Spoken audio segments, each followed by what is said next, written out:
Halo semuanya, perkenalkan nama saya Vina Febrianti dari Prodi Teknik Elektro nomor MPM 03 2025 108005. Sini saya akan menjelaskan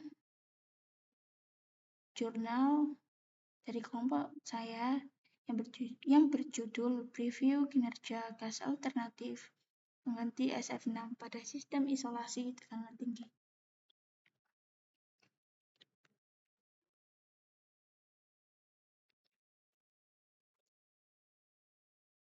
Jadi sebelum ngomongin gas alternatif, aku mau mulai dari yang paling dasar dulu, yaitu apa sih sebenarnya SF6 itu?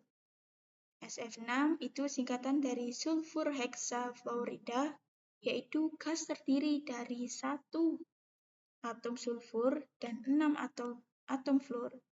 Bentuk molekulnya itu simetris banget. Jadi kayak pola yang rapi. Dan justru karena bentuknya rapi, inilah gas ini jadi super stabil. SF6 itu nggak berwarna, nggak berbau, nggak mudah terbakar, dan secara kimia jarang banget bereaksi. Nah, sifat-sifat ini bikin SF6 jadi gas favorit di dunia kelistrikan, khususnya buat sistem tegangan tinggi. Di sistem tegangan listrik, SF6 biasanya dipakai peralatan yang namanya Gas Insulated Switchgear. Singkatannya GIS, itu peralatan listrik tegangan tinggi yang dibungkus gas, bukan udara biasa. SF6 dipilih karena dia jago banget mengisolasi listrik. Tegangan tinggi yang besar bisa ditahan tanpa gampang bocor atau loncat. Selain itu, SF6 juga jago memadamkan busur. Jadi kalau ada pemutusan arus dan muncul bunga api, SF6 bisa dengan cepat menyedot ya elektron bebas dan bikin bunga api itu mati. Karena itu, peralatan jadi lebih aman dan ukurannya bisa dibuat lebih kecil, cocok buat daerah perkotaan yang lahannya sempit. Tapi disinilah masalahnya mulai muncul. Walaupun SF6 itu keren secara teknis, dia jahat banget buat lingkungan. SF6 termasuk gas rumah kaca yang super kuat. Dampaknya ke pemanasan global itu ribuan kali lebih besar dibandingkan CO2.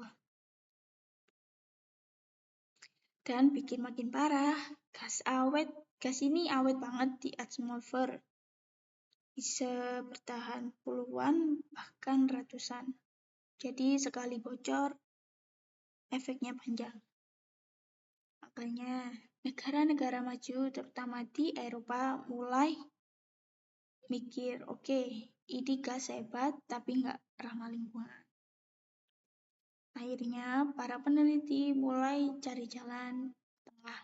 Ada nggak sih gas yang kerjanya mirip SF6 tapi lebih ramah lingkungan? Nah, dari sinilah muncul penelitian tentang gas alternatif.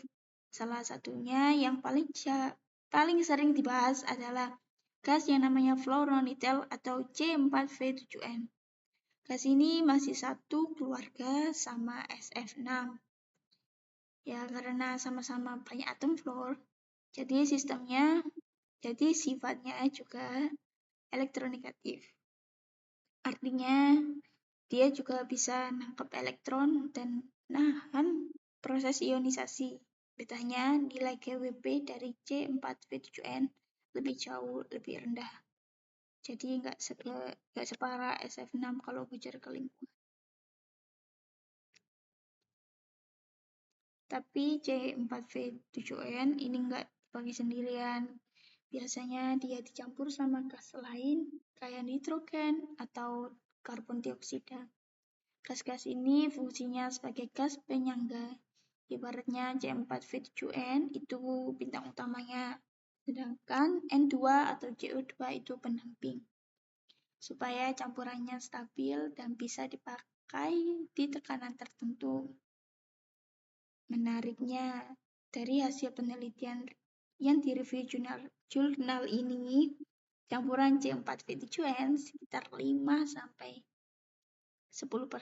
sudah cukup banget buat menghasilkan kemampuan isolasi yang hampir setara SF6.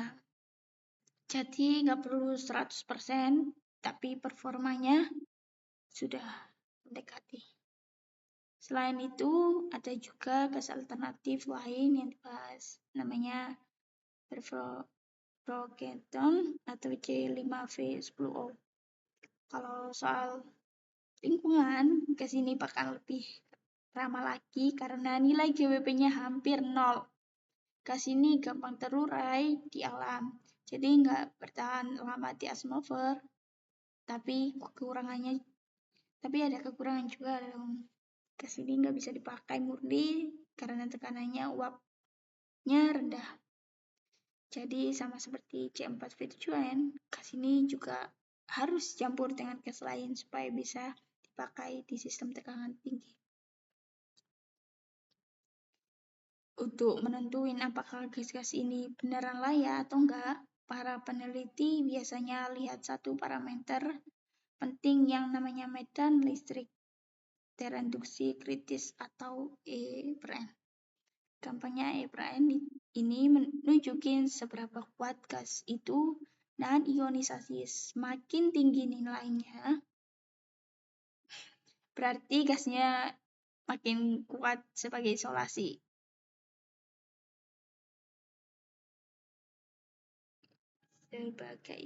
Ya.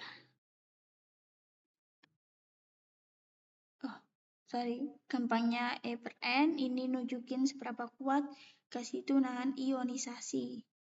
Semakin tinggi nilainya, berarti gasnya makin kuat sebagai isolasi.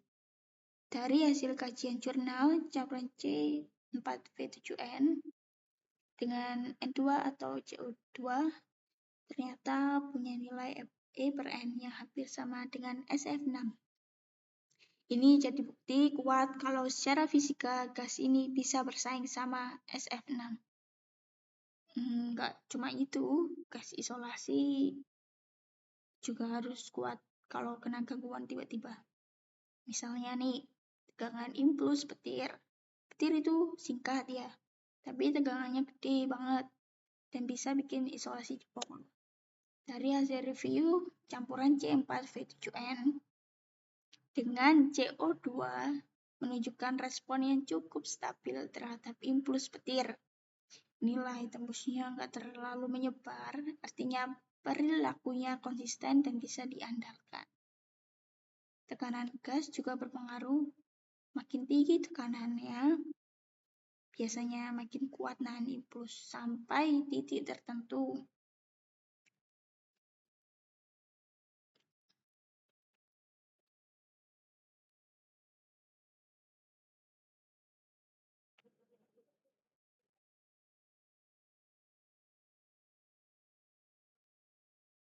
Jadi, kesimpulannya SF6 itu memang gas yang luar biasa buat sistem tekanan tinggi.